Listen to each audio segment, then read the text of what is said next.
So, Mamu, tell me about your summer. What have you been doing? Summer was great. I went to play with my national team for the first time in pre-Olympic qualifiers. Okay.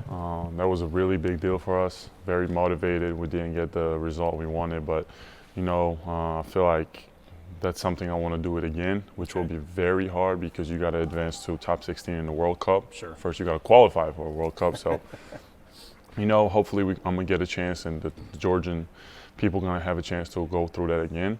And the rest, it was just working out, staying in shape, getting ready for the season. Went to Malaga with the MBPA. Yeah, took Jack with me from the Spurs. He's in the video room, amazing guy.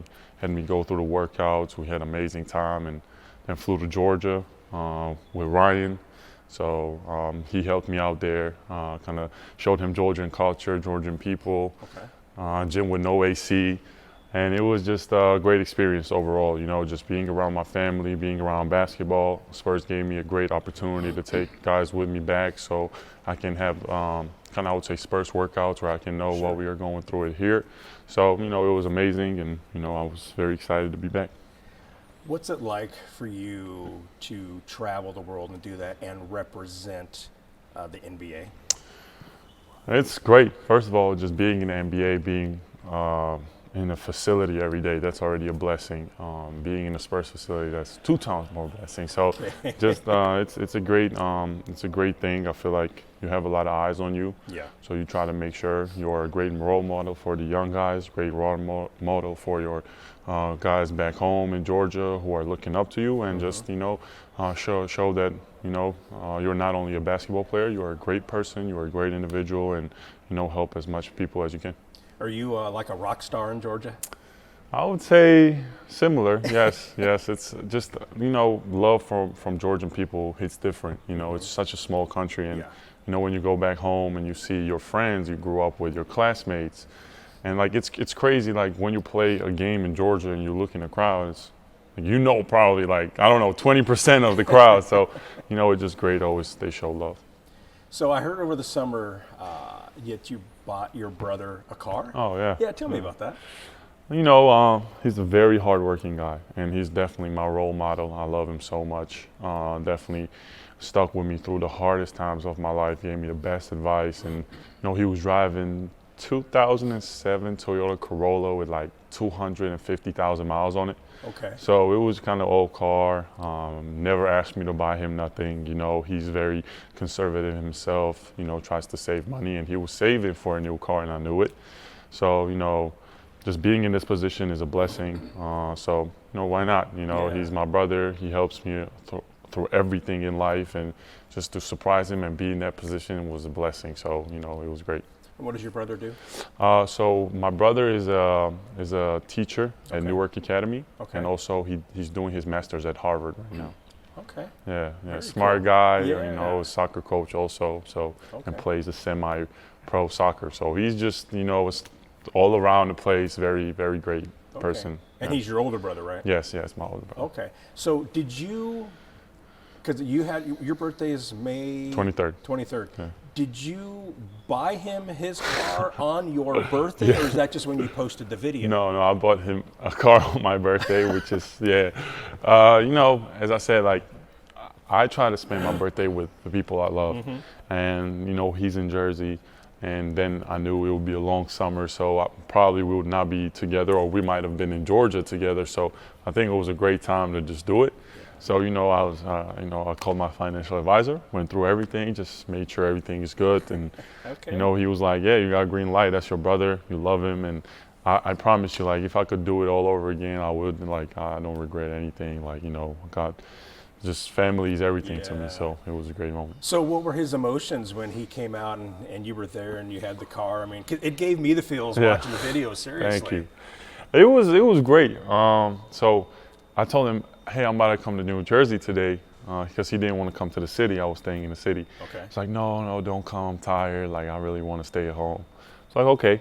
So when I drove, it was already like, I did not understand how long of the process it is, because I went to one lot, to second lot, third lot. So I'm going through all this lots, and it's getting darker. So before we got the insurance and information and everything, it took me a long time. So when I got there and I honked at him, He came out of the house.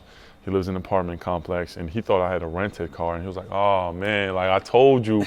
And I was like, "Man, I just wanted to see." When then the closer he approaches, then he sees I had a bow tie on it, and I was like, "Congrats, it's your car." So I think he was lost of words, like just that, that feeling where you're like, you don't know what to do because, I think he wanted a new car, and just to get in that way with your brother there, his girlfriend was there, my girlfriend was there, everybody was together. So it was just, I feel like a very memorable moment. For sure. The best part was then he took us to dinner, so he paid for the dinner. Okay. So that was great, and it was just a memorable day. Awesome. Well, playing for the Spurs in the NBA certainly has allowed you to do something like that.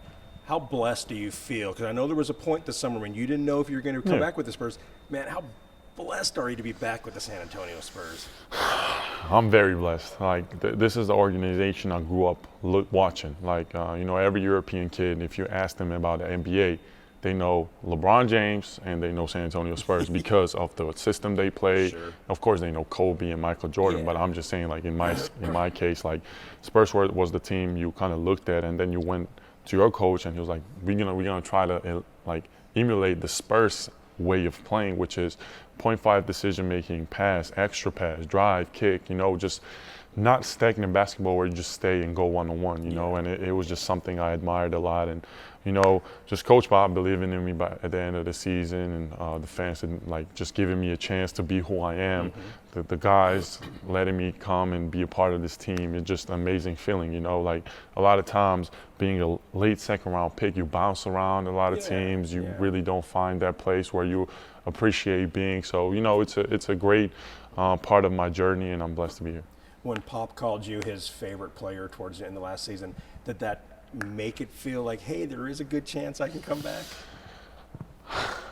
Deep down in my heart, I was like, I hope it means I will come back. Right. But, it's business. It's so much going on. You got to learn that as soon as you come in the league. Like, people might love you for who you are, but something might change in their kind of view, or something might not go the way they want. So now they got to kind of shift off and go a different direction.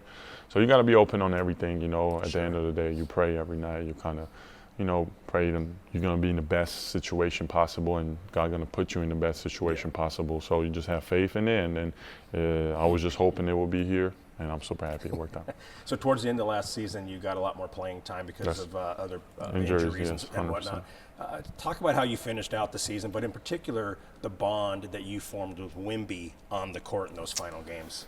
So I think the most important part of me kind of being ready to play at the end of the season was the coaching staff. Mm-hmm. I think a lot of teams, like, if the guy doesn't play, you don't pay attention to him. He just sits around, does his own thing, Mm-hmm. Here, like, I felt like the guys who were not playing, we went 5-on-5 after every walkthrough or shoot around. We stayed in the gym extra. I came back at night. So to me, it was not more of like, okay, I'm not playing. It's just when my time comes, I have to be ready, because those chances don't come often. If you don't use them, then you might be out of the league. So, just me and Wemby's bond is like, it was created off the court. Okay.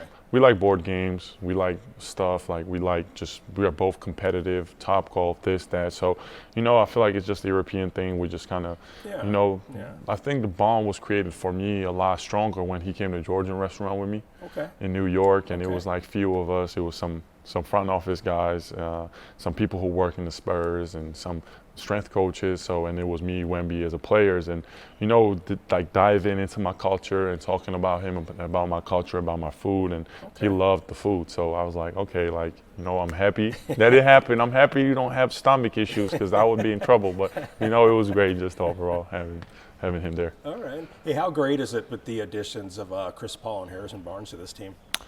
Harrison been here for 2 days, and as a guy who played in Milwaukee, and you had a lot of veterans, and they always talk, teach you something. And a young team always needs that leader who's gonna come in and be vocal, be competitive, kind of. Sometimes he's gonna push you, sometimes he's gonna pat you on your back, and I feel like Harrison got both of it. Like yesterday, we went to a restaurant and we had a long conversation, me and Harrison, about how his career was, what type of struggles he had to overcome, and how he got to the point he is. And he gave me great advices about, for example, financial stability, how to kind of be, how to think, how to do stuff like that. So, on the court he's great, off the court he's great. Just an example for a lot of people. And I can't wait till Chris gets here so he can kind of start teaching us a lot of stuff and kind of making the game go easy. Cool. Then the last thing, you've become known also for your trick shots. Yeah. How did all that start? What makes you want to do that? I feel like it was I remember I just started playing basketball, and when you start playing basketball, you're not good at the layup, you're not good at shooting, you're not good at dribbling, so you got to do something. So I just started throwing some shots up when I was a young kid, and sometimes you get lucky and you just toss it, it goes in, and I feel like at that point it makes you happier than making the layup, because you miss a lot of layups. So I feel like that kind of grew into kind of being my little thing where let me try this, let me try that. So, the more you see go in, then the more of the new trick shots you want to unlock. So I feel like it's just something I really grew up with, and I just love doing it. Well, we love watching it, that's for sure. Thank you. I got some more in the books coming in, so, I'm going to work on it, and I'll show you guys. Awesome.